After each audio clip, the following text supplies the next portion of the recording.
Honorable Speaker, sir, thank you very much for admitting this prayer. The legislature and the Parliament of India are the temple of democracy. It is an institute where policies are conceived, and these policies are transformed into laws through enactments by the legislature to govern the state and its citizens. To implement these acts, following the policies, a system is established which is known as the government machinery.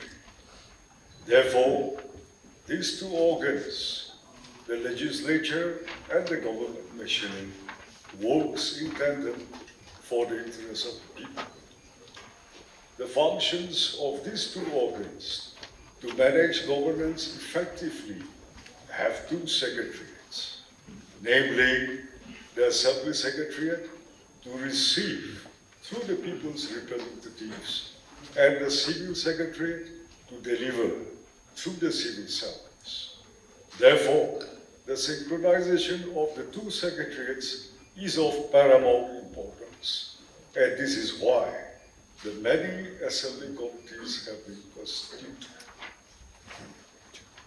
These are the Public Accounts Committee, the Estimates Committee, the Committee on Public Undertakings, Committee on Privileges, Committee on Subordinate Legislation, Committee on Government Assurances, Business Advisory Committee, Committee on Petition, Committee on Rules, the House Committee, the Library Committee, the Committee on Papers laid on the table to be examined by the committee, the Budget Committee, Committee to examine the applicabilities of laws passed by the Parliament.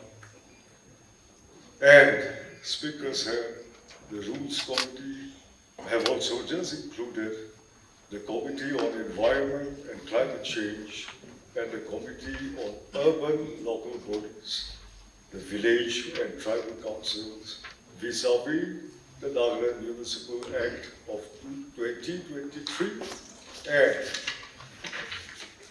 the Nagaland Village and Tribal Councils Act of 1978 as amended up to 2022.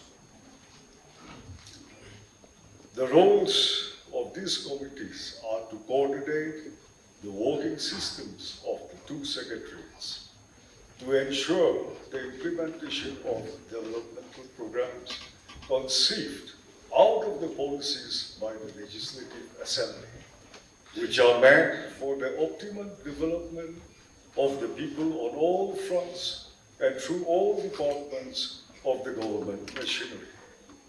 These committees also play dual roles in that they submit their reports on which the popular government rectifies or streamlines their future plans and programs. Therefore, the evidences, both written and oral, established by the committees have far-reaching impacts and consequences. In all, the very essence of a people's government will be missing if the roles and purposes of the committees are compromised in any manner. Therefore, Speaker Sir, my observation and submission today, through your good office, is also to the honorable members who constitutes as a member in any of the assembly committees. If, for any reasons, the honorable member cannot shoulder and discharge their assigned responsibilities owing to their absence repeatedly for want of quorum, that is at least a 2/3 majority, in such cases having been reported on several occasions, then it will be advisable for them to relinquish their positions as a member of those committees with prior information to the Honorable Speaker, so as to facilitate another member for the smooth conduct of such committees. Speaker Sir, Secondly, and more importantly, it has also come to our notice that in many cases, the administrative heads of departments and the heads of departments are not attending to their responsibilities with regard to assembly matters. It has further been observed in many instances that even oral evidences meetings are not being attended, leading to the repeated rescheduling of the meetings, causing serious inconveniences. Non-attendance in these meetings and the tendency to depute junior officers to represent the AHODs and HODs is highly inappropriate and must be scrupulously avoided. All recommendations made by the committees must be treated with due importance, and the mechanism should be in place for their timely implementations.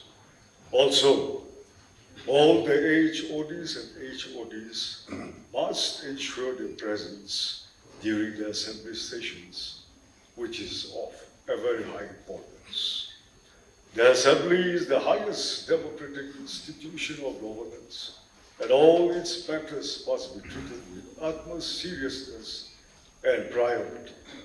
Government officials, especially those in leadership roles, have a duty to respect the legislative process and ensure that the concerns and recommendations of the House are addressed with sincerity and diligence. The honorable members of the 14th House is committed to uphold the confidence of the people which have been reposed in us through the mandate we have received, and will therefore leave no stones unturned in the service of the people. Thank you, sir.